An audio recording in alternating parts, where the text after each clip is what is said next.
Yes, the full video, only fools and kayaks, around the Farne Islands, Northumberland, March 2024. Trip conditions demanded active paddling, which throughout this video I'll try and address from my own perspective, and no, it's certainly not an instructional video.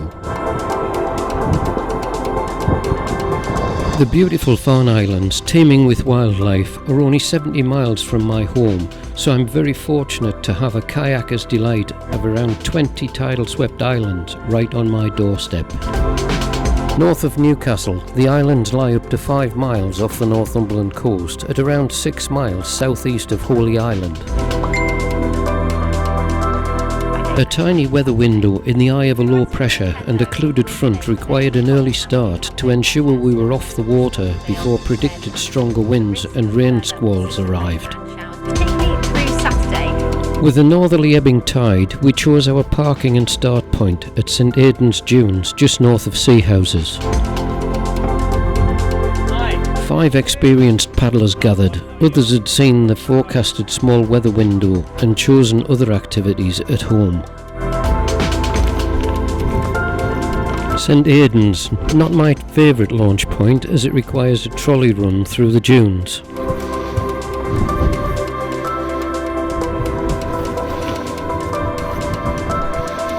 A last check on gear, a quick discuss on agreed radio channel, and then into the boats ready for launch.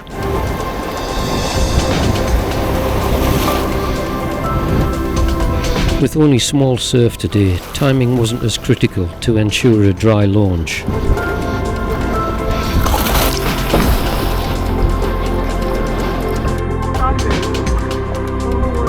We used the ebb stream to take us north to the southeastern corner of Inner Farne. On the way out, we could see the combined effects of southeasterly wind and swell piling water up onto the south side of the islands and reefs.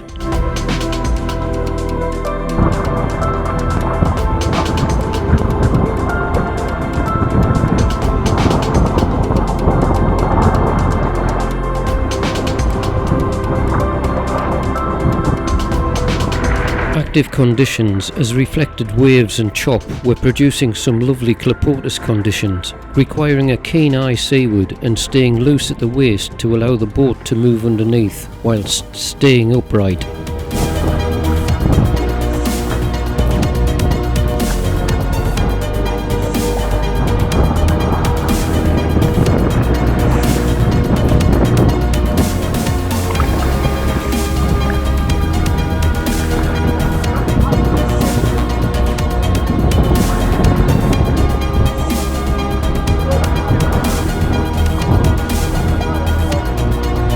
Active conditions continued, travelling east along Inner Farne past Wide Open Gut and both east and west Wide Open, then past the Thorn into quieter conditions of Scarcar's Gut.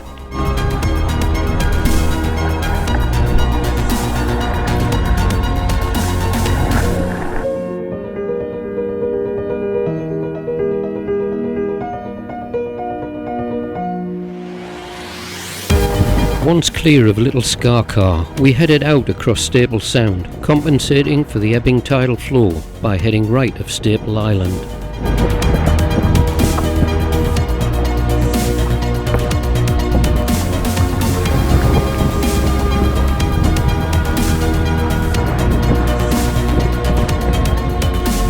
I even managed to pick up a little assistance trying to surf lifting waves in the tidal flow.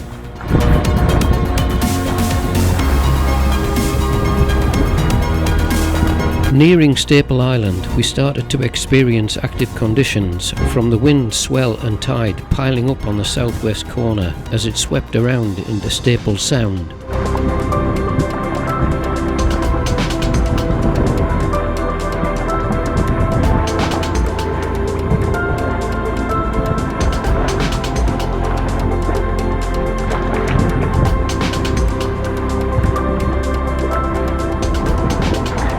Rounding the corner of Free of Staple Sound, we passed Guillemot Gully, just short of the Pinnacles, a play area where you can often pass behind the sea stacks, sadly not possible in today's conditions.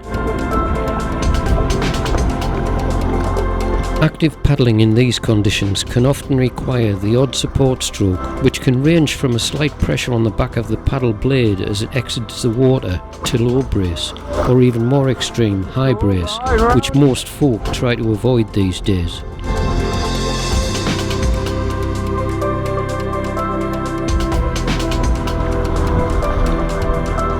Passing Pinnacle Haven, then the narrow gap which can often dry out between Staple and Brownsman Islands.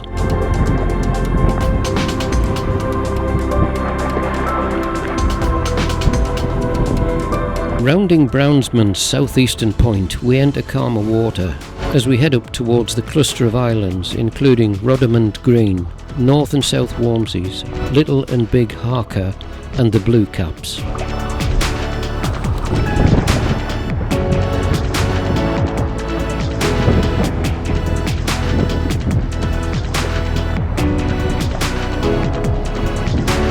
Once past the Blue Caps, we cross Tidal flow again, going into Crawford's Gut before reaching Longstone End, Longstone's most southeasterly point with its extending submerged reef. Big seas can often be experienced here, and today was no exception. Again, wind, swell and tide were piling onto the reef to sweep around into Crawford's Gut.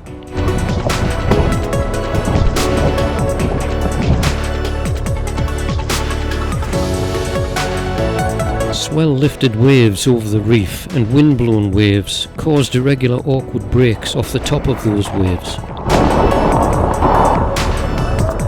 Yeah. Climbing up the face of the wave, I kept a slight angle to avoid a reverse loop, then judging the part of the break I'd need to dig my paddle in for a high brace support stroke. Mark, having crested just before the break, knew what I was about to receive. He gave a shout to ensure I'd made it safely through. Cheers, Mark.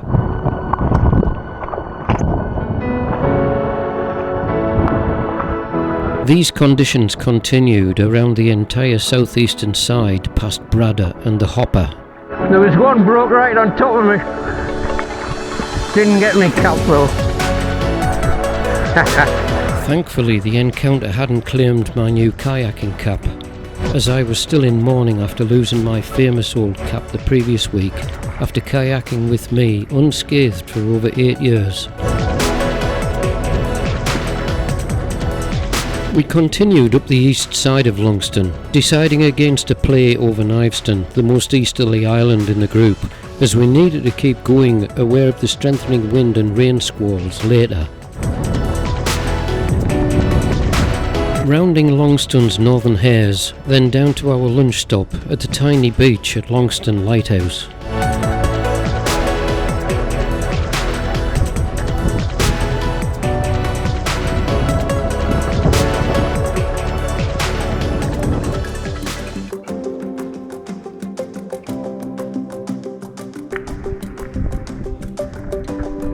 A welcome lunchtime break, a quick stretch of the legs and a bite to eat, with superb views across the islands, back to the coast 5 miles away.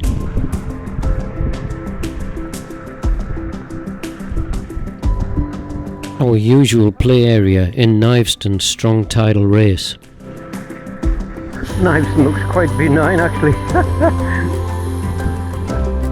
Drone footage from one of our previous trips showing the natural beauty of these impressive islands and a small group of its world-famous grey seal colony.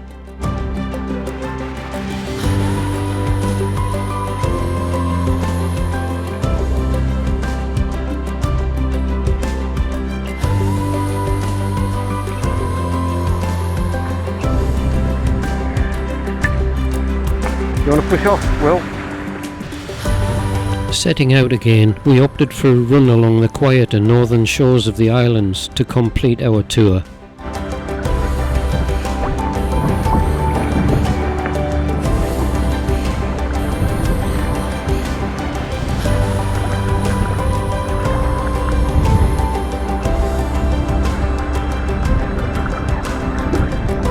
A totally different sky now, with thicker, lowering cloud. We could pick out the rain squalls over the coast to the south.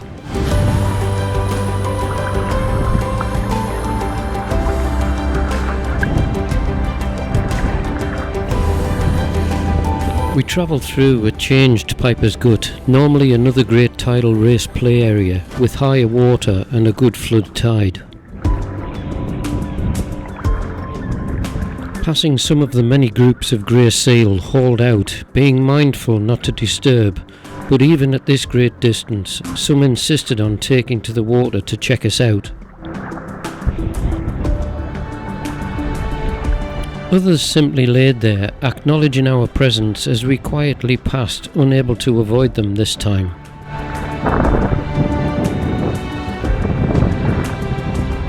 Travelling south down the west side of Brownsman, then Staple Island, to a point just north of Gun Rock.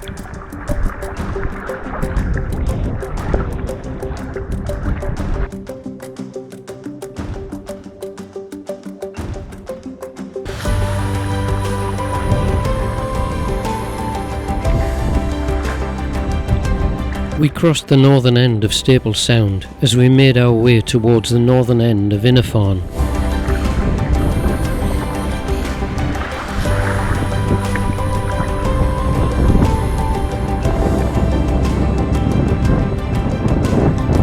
We passed the northern end of the huge Knox's Reef, past Sullen Rock before crossing to Inner Farne. It's low water and the swell's the wrong way. Rachel had spotted the blowhole working on Inner Farne, but I couldn't understand why, as the swell was completely the wrong way.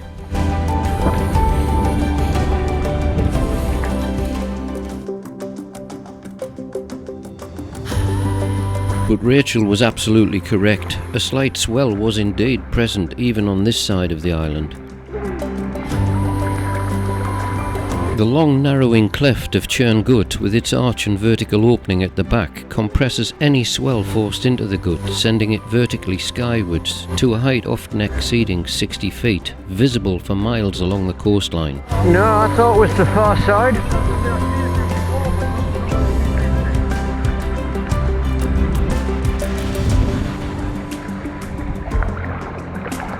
Go on, Will, you'll get an endo at the back. Oh, this has got to be it.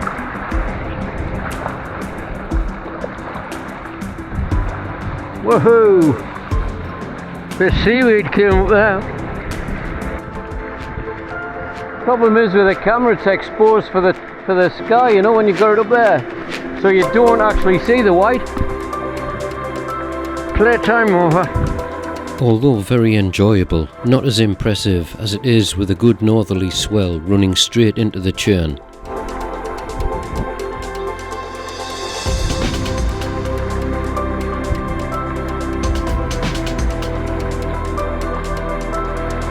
On our final run now down the west side of Inner Farne to the cliffs below the lighthouse, where normally every available ledge is occupied by seabirds throughout the breeding season.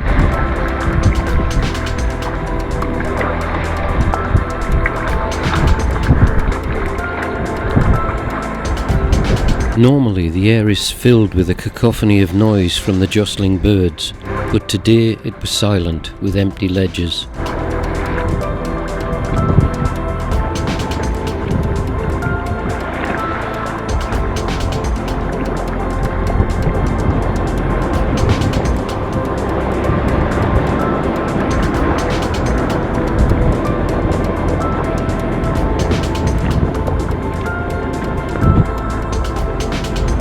Just head straight back then, eh?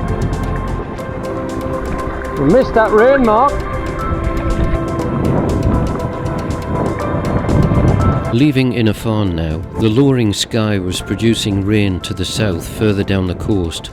We had timed it just right to be off the water before the rain and increased wind caught us out.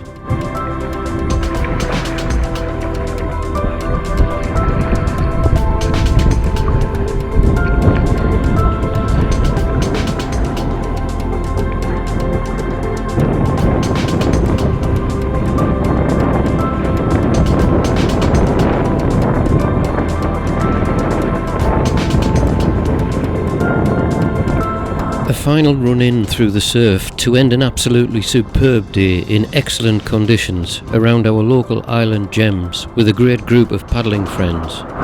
Thanks for a great day, guys.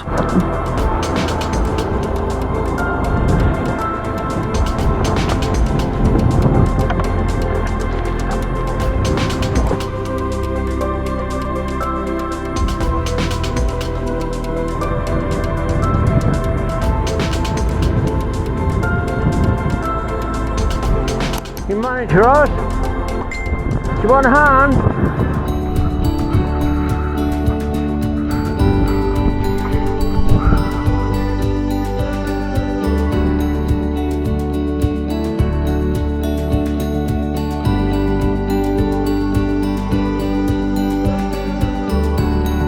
If you've enjoyed being along with me on my sea kayaking adventures, click on the thumbnails for recommended videos from my channel. And please like, share with friends and consider subscribing. Thanks for watching.